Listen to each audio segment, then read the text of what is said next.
Hello, this is Star Wars Varna with me, Dark Destroyer 21, and me, Stag Beast. I won't disrupt you again, Stag Beast. Now, we are here today with some incredible, and I mean incredible, information. I don't even think the words should be incredible. I think it's more than that. We'll see. But we've got two big things. We've got the origin of Snoke. Now, you might not believe me because, God, I didn't believe myself.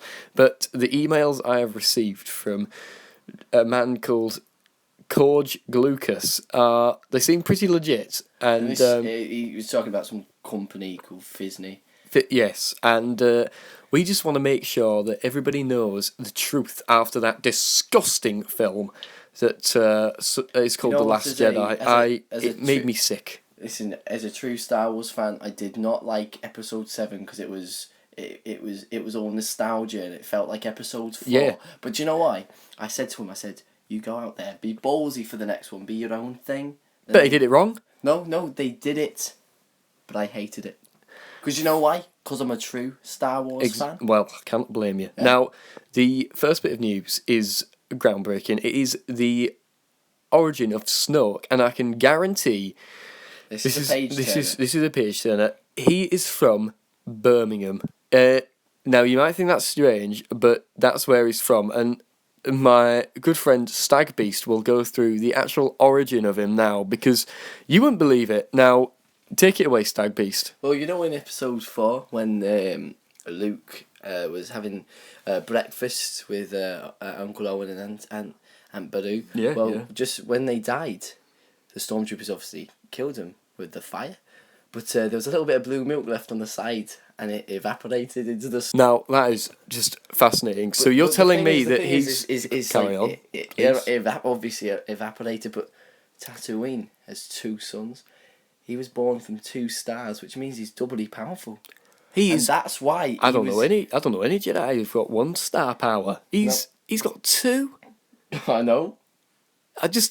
It's things like this that just make you think George Lucas was a genius. Now, this really brings us on to the next topic of discussion, which is he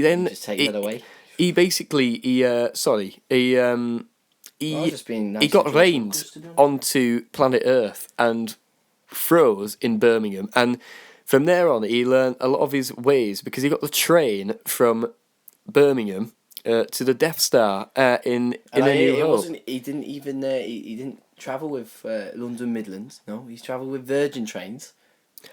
Rich fucker. First class. You should have seen by that robe that he was wearing. That's true. Rich. But there was actually something else about his rich past. Now, you were saying it's something to do with a scar on his head. Now, bring us into it, Stag Beast. Bring me in. So that scar on his head, he was a man. He was a man of riches. He was very powerful, and he was shopping in the Bull Ring. He was going through Selfridges. And he was coming past the Gucci section. I've been there once, aye. And we're not sponsored by these guys. No. We're just a good company who like giving the Star Wars fans the truth. Yeah, no. So we're not sponsored by them, but and he picked up the last Gucci scarf, and this woman was not happy. She was wearing stilettos, straight to the face, like Bruce Lee kicked him. Bam. That was a big scar. Once, or how many times did you do it? Twice. Hit in the mouth, fucked his mouth up, and then in the head, and then it was just pouring blood. Split him up like a pizza. They say he was one of the most handsome men. I could see it. He's got a jaw structure, which just reminds me of a finely chiselled sculpture. Now, I think it's important now we get to the next big talking point of this this travesty. Yeah, Rey's parents. I haven't actually heard anything of this. Okay, you've gone out I'll take your you research. away. So the rough gist is that she living in 2017, silly dark beast 21. I'm so sorry. Now, basically, and you won't believe this, she is the offspring of two mighty forces. She's the offspring of Yoda, that's right, from Dagobah, and she is the offspring of a Cantina alien. So is that when you say, so they met on Dagobah? They didn't meet on Dagobah, they met when Yoda came down to have a few drinks with Obi-Wan Kenobi in the Cantina. He saw her playing saxophone pretty well, I must say.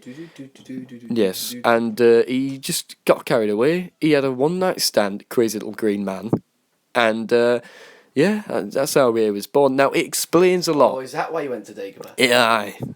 He got away from his parenting duties. Now, you've got to look at it and think, hang on a second, but Rey's not green or big-headed, but she is a bit big-headed, isn't she? And number two, yeah, she thinks. You got to think the way Yoda is so powerful with midichlorians, he could manipulate them and change the colour of her skin. It's true. It's 100% factual. Now, it's hard to believe, but then think about it. How else would she be able to pick up those skills so quickly? And she's so powerful with the Force. Now, and Yoda, he turned up with Luke, didn't he? In The Last Jedi. Aye, he did.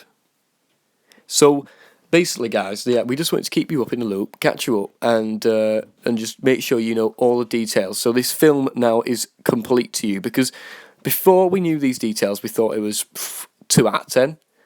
It's now for us at least a 5. Now, with some other tweaks, we reckon it'd be great, but we're going to leave it for now. Well, next week we're going to be talking about the tragic death of Boba Fett. Yeah. And why it was. Yeah, why it happened, because it's a bit confusing, but we'll see you then, guys. If you've got any requests, leave them in the comment section down below, and keep tuned. Keep tuned to Star Wars Varna. And keep safe. And keep safe. That's important, especially in this weather. If you're living in England... Snoke had stayed a bit safer, he'd have put that lightsaber the other way round. Yes, exactly. But, it's cold in England, so wrap up warm. No, right. Well, see you later, Star Wars Varna fans. Peace out. May the Force be with you.